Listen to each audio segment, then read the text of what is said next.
안녕하세요. 학생 여러분들 반갑습니다.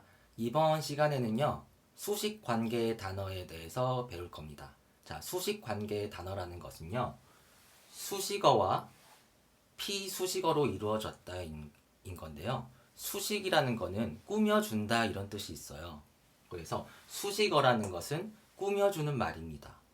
근데 이 수식어 앞에 피자가 붙었죠. 이 피자는 당하다라는 뜻이 있어요. 우리가 가해자, 피해자 할 때 이 피해자는 해를 입은 사람, 해를 당한 사람을 피해자라고 하죠.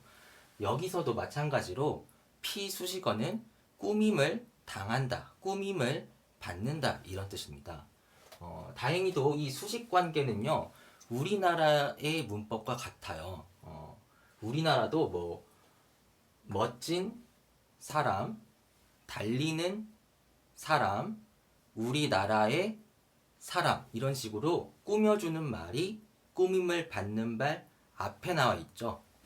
그래서 지금 우리 수식 관계의 단어를 배울 건데요. 지금 이게 전부는 아니에요. 그러니까 이 수식 관계의 수업을 두 차시로 나눠서 이번 시간에는 피수식어가 명사인 경우, 명사가 꾸밈을 받는 경우를 오늘 수업을 할 거고요. 그 다음 시간에는 동사나 형용사가 꾸밈을 받는 경우를 배우도록 하겠습니다. 자, 수식어가 이 피수식어를 꾸며주는 경우에는 뭐뭐 한, 뭐뭐 하는 이런 식으로 해석을 해줘야 되고요. 이 명사가 명사를 꾸며줄 때는 뭐뭐의 이런 식으로 풀이를 해주어야 합니다. 자, 그럼 선생님 예문을 한번 같이 볼게요. 자, 지금 선행이라는 단어를 가져왔습니다. 여기 있는 선자는 여기 아래에 있는 악이라는 것과 서로 상대되는 개념이죠. 그래서 선과 악은 선이라는 개념과 악이라는 개념인데 이 선자는 착하다 이런 뜻이 있어요. 그리고 여기 있는 행자는 행하다, 행동하다, 뭐 실행하다 이런 뜻을 가지고 있습니다.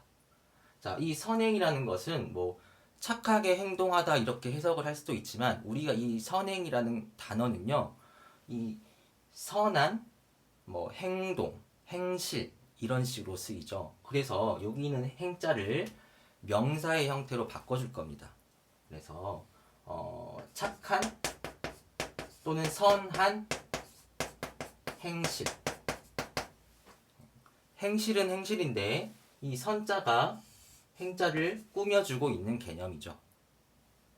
자, 두 번째 경우 보겠습니다. 여기는 악자는 나쁘다 악자고요. 여기는 성자는 성질, 성격 할 때의 성입니다. 그래서 악성이라는 거는 이 악자가 성자를 꾸며주는 경우예요. 역시. 그래서 성질은 성질인데 어떤 성질입니까? 뭐뭐한, 뭐뭐하는 이런 식으로 연결해 주라고 했죠. 그래서 나쁜 성질. 우리가 악성 바이러스라고 들어봤을 거예요. 그러면 나쁜 성질의 바이러스 뭐 이런 개념이죠.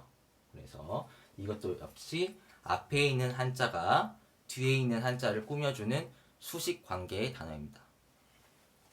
자, 여기 직선이라는 단어를 볼게요. 여기 있는 직자는 수직, 직각 할 때 직자죠. 곧다라는 뜻입니다. 그 다음 여기 있는 선자는 뭐 정지선 할 때 이렇게 선을 긋다 할 때 그 선이죠. 그래서 이 선은 선인데 어떤 선이냐? 요 앞에 있는 한자가 뒤에 있는 한자를 꾸며주는 상태예요. 그래서 뭐뭐한 이런 식으로 고든 선 이렇게 하면 해석이 됩니다. 직선은 고든 선이라는 뜻이고요. 그 다음에 원형이라는 단어가 있어요. 자, 원이라는 거는 우리가 동그라미를 원이라고 하기도 하죠. 성격이 원만하다 할 때도 둥글둥글하다라는 개념이 포함되어 있고요.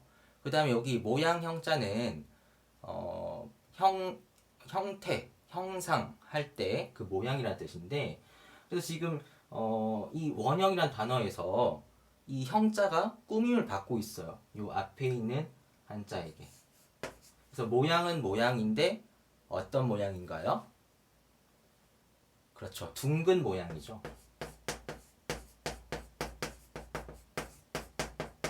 그래서 앞에 있는 한자가 뒤에 있는 한자를 꾸며주고 있을 때 우리는 수식 관계의 단어라고 합니다. 자, 동사가 명사를 꾸며주고 있는 경우를 한번 보겠습니다. 지금 보면 독자라는 단어가 있죠. 자, 여기는 자자는 사람 자자입니다. 뭐 도망자, 추격자 할 때 사람이란 뜻이고요. 여기는 독자는 독서 할 때 읽다라는 뜻을 가진 독자입니다. 자, 꾸밈을 받는 말은 뒤에 있고요. 꾸며주는 말이 앞에 있다고 했습니다. 자, 그러면 사람은 사람인데 어떤 사람이라는 거죠. 그래서 뭐뭐 하는, 뭐뭐 한 이런 식으로 해석을 해달라고 그랬죠. 그래서 독자는 어떻게 해석할까요?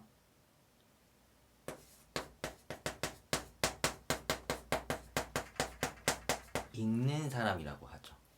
그래서 독자고요. 그 다음에 경로라는 단어는요. 우리가 아버지나 어머니 차를 갈 때 내비게이션이 경로를 이탈했습니다 라는 말을 한자가 있죠.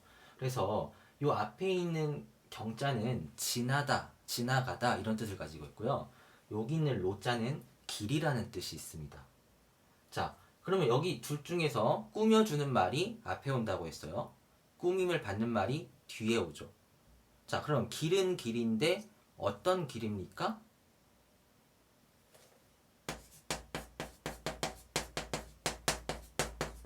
지나는 길, 지나가는 길, 이게 경로의 뜻이죠. 지금 앞에 있는 한자가 뒤에 있는 한자를 꾸며주고 있는 특성을 지니고 있죠. 수식 관계입니다. 자, 그 다음에 부력이라는 단어를 한번 볼게요. 자, 여기 있는 부자는 뜨다라는 뜻이에요. 물에 뜨다. 그리고 이 력자는 힘 력자인데요. 그래서 악력 할 때 역자죠. 자, 이것도 역시 앞에 있는 한자가 뒤에 있는 한자를 꾸미고 있어요. 그러면 힘은 힘인데 어떤 힘이 됩니까? 그렇죠. 뜨는 힘이 되는 거예요. 자, 그러면 부력이 강하면 물에 잘 뜨겠죠.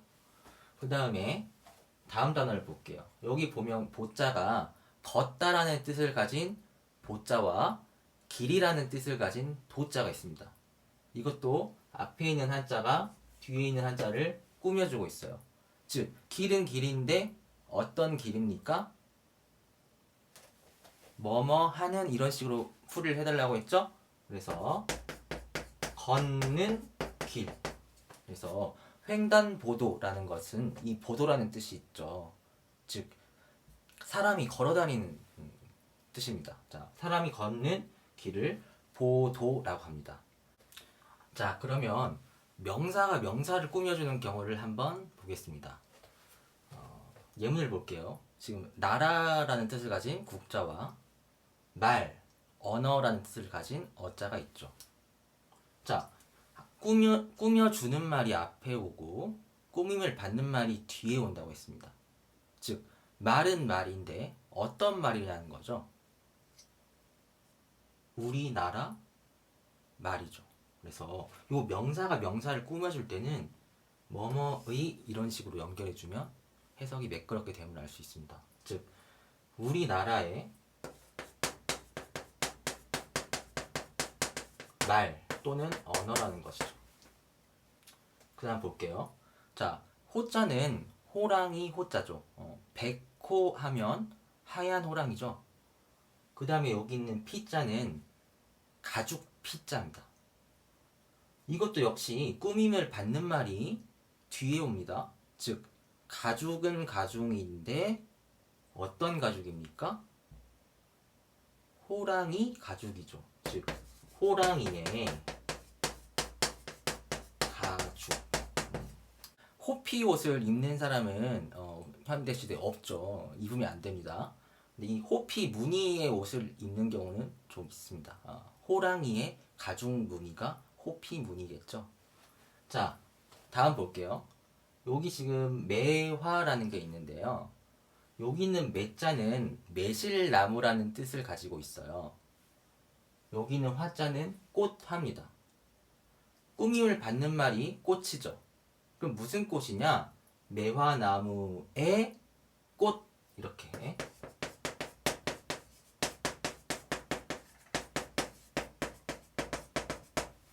즉 매화라는 거는 매화나무의 꽃이에요. 매화나무가 매실나무입니다. 즉 매실나무에서 피어난 꽃을 매화라고 하는 거죠. 다음 단어 볼게요. 여기는 물자는 물건 물자예요. 여기는 가짜는 가격. 근데 꾸밈을 받는 말이 뒤에 온다고 했죠. 가격은 가격인데 어떤 가격입니까? 물건의 가격을 물가라고 하는 거죠. 뭐 물가가 올랐다, 폭등했다, 하락했다 할 때 물가입니다. 자, 번외로 충언이라는 단어에 대해서 공부하도록 하겠습니다. 자, 충언 할 때 이 충자는 충성 또는 충성하다 이런 뜻을 가지고 있죠. 선생님이 과거에 이 충성이라는 단어를 학생들한테 질문을 한 적이 있어요. 얘들아, 충성이라는 게 무엇이니? 라고 했을 때 학생들이 했던 대답이 정말 충격적이었습니다. 그 군대에서 하는 그 충성을 생각해서 어떤 복종하다, 순종하다, 잘 따르겠다 이런 의미로 뜻을 알고 있더라고요. 그래서 이 충성이라는 단어의 뜻을 선생님이 찾아보았습니다.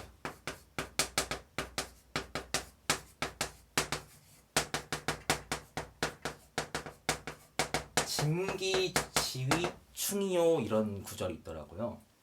즉 나를 다하는 것, 나의 마음을 다하는 것, 그것을 충이라고 한다 이렇게 되어 있더라고요.